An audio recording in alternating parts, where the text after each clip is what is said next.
Monsieur le Président, vous n'êtes pas sans savoir qu'un ultimatum vous a été posé par le peuple français.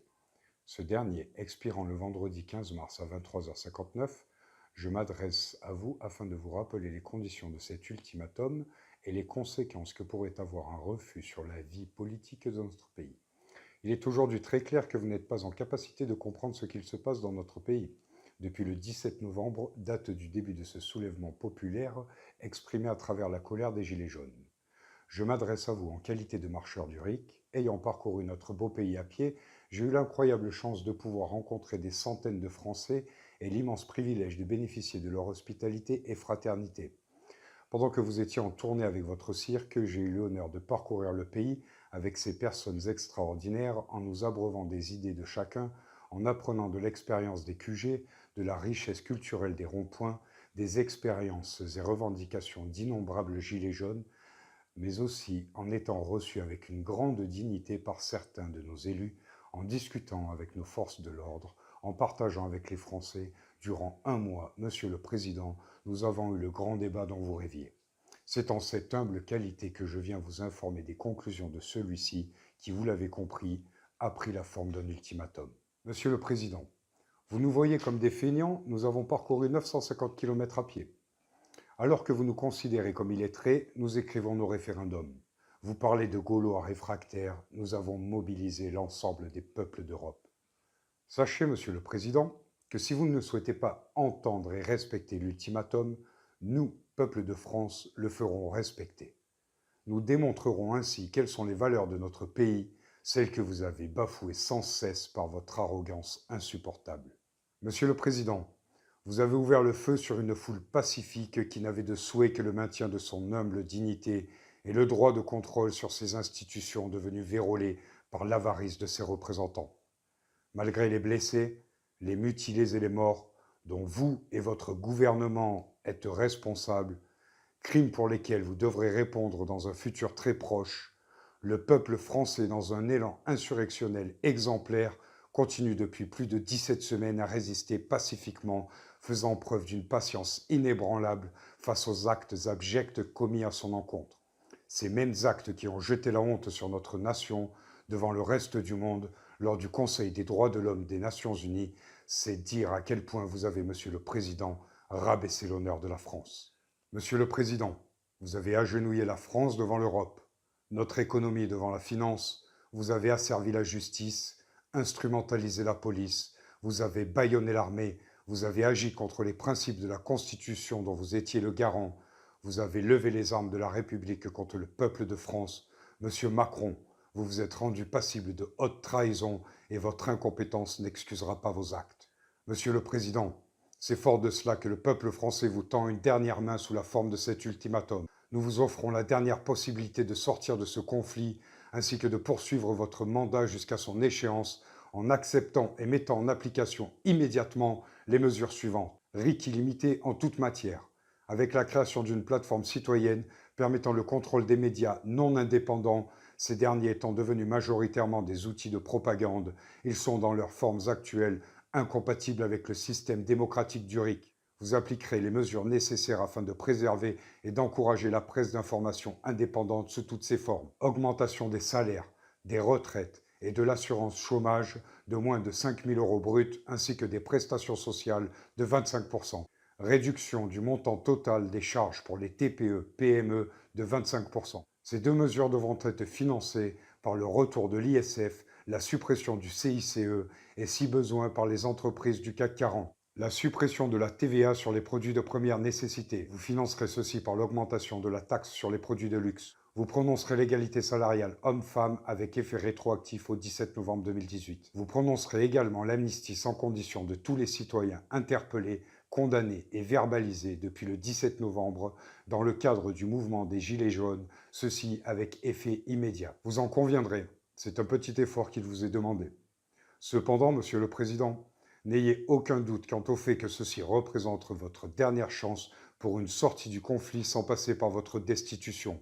Vous comprendrez donc que ces termes ne sont aucunement négociables. Si vous souhaitez terminer votre mandat, cela se fera sous la tutelle démocratique du RIC. Monsieur le Président, il vous faut savoir que nous sommes un peuple de justice et non de vengeance. Afin de vous aider à prendre la décision la plus sage, sachez que nous ne souhaitons aucunement nous en prendre à votre intégrité physique, mais nous réclamons justice. C'est pourquoi, sans suite favorable à cet ultimatum, Monsieur le Président, nous répondrons à cette invitation que vous nous avez lancée. Nous viendrons chercher le ou les responsables dans une action de destitution de votre gouvernement visant à confier le pouvoir exécutif à l'Assemblée nationale et son président. Ceci dans le but de prononcer l'approbation des mesures que nous exigeons. Monsieur le Président, vous avez fait l'erreur de pousser le peuple français à l'insurrection. Vous avez fait l'erreur de croire que vous pourriez dominer, mater le peuple descendant des héros de la Révolution, ceux de la Commune, des canuts, les petits-fils de résistants. Vous, frêle personnage incarnant la vengeance des bourgeois, avez oublié que dans nos veines coule le sang d'un peuple régicide. Messieurs les députés et présidents de l'Assemblée, malgré votre incapacité à résoudre les problèmes de notre pays, le peuple français vous tend également une dernière main. En cas de refus du gouvernement ou son président concernant l'ultimatum du 16 mars, vous aurez la responsabilité de promulguer dès la séance du lundi 18 mars nos exigences, ayant ainsi une chance de démontrer pour une dernière fois votre allégeance au peuple ou à l'oligarchie. Une fois les exigences du peuple satisfaites, vous convoquerez une assemblée constituante qui aura pour objectif de donner naissance à la 6e République, ainsi que de nouvelles élections. En attendant un retour à la stabilité politique, l'Assemblée sera sous tutelle démocratique via le RIC. Messieurs les députés, sachez que votre absentéisme et votre manque de diligence durant cette période critique de notre histoire ne sera pas sans conséquences. Désormais, vous assisterez à toutes les sessions parlementaires, sans excuse. Il est l'heure pour le peuple français de reprendre le contrôle sur sa classe politique. Vous serez désormais contrôlé, vos privilèges seront réévalués et vous serez destitué pour vos manquements. Le peuple français n'a été que bien trop patient avec vous et se refuse désormais d'accepter vos trains de vie indécents, votre irresponsable manque de rigueur et votre complaisance face aux lobbies qui ont conduit notre pays à la crise qu'il traverse aujourd'hui. Nous appelons donc dans ce moment exceptionnel de notre histoire aux forces de l'ordre. Nous vous appelons à faciliter et assurer la protection des destitués dans le scénario où l'ultimatum ne serait pas honoré. Nous vous appelons à tout mettre en œuvre pour assurer la détention du président et de son gouvernement dans les buts de le présenter à une justice souveraine. Nous vous invitons à faciliter l'arrivée des manifestants à Paris. Nous sommes conscients que nombre d'entre vous supportent notre cause, que nombre d'entre vous sont favorables au RIC pour réformer vos institutions, que nombre d'entre vous ont à subir l'incompétence de nos élus et dirigeants. C'est pourquoi, en ce jour historique du 16 mars, nous, le peuple, comptons honorer la mémoire de nos ancêtres de la Révolution. Nous gardons dans nos cœurs l'espoir que vous aussi honorerez la mémoire de nos ancêtres de la Garde qui, en 1789, refusèrent de faire feu sur la foule, partis à Versailles destituer son monarque. Cette anecdote, croyez-le bien, est le seul argument que nous avons auprès de nos parents, maris, femmes et enfants, à l'heure de quitter nos foyers en préparation du 16 mars. Travaillons ensemble pour mettre aux arrêts les organisations criminelles politiques de notre pays, plutôt que de s'entretuer entre frères et sœurs. Je ne crois pas que ma mère serait fière de voir ses 3 enfants s'entretuer pour ces criminels, et pourtant le 16 mars, nous serons face à face si nous ne décidons pas d'être main dans la main. Nous appelons la police de l'air et des frontières à clôturer le territoire pour les élus de la République à l'expiration de l'ultimatum si ce dernier reste sans réponse. Nous appelons les forces armées à ne pas intervenir en faveur du gouvernement dans le processus de destitution. Nous ne souhaitons ni le pouvoir ni la fin de la République.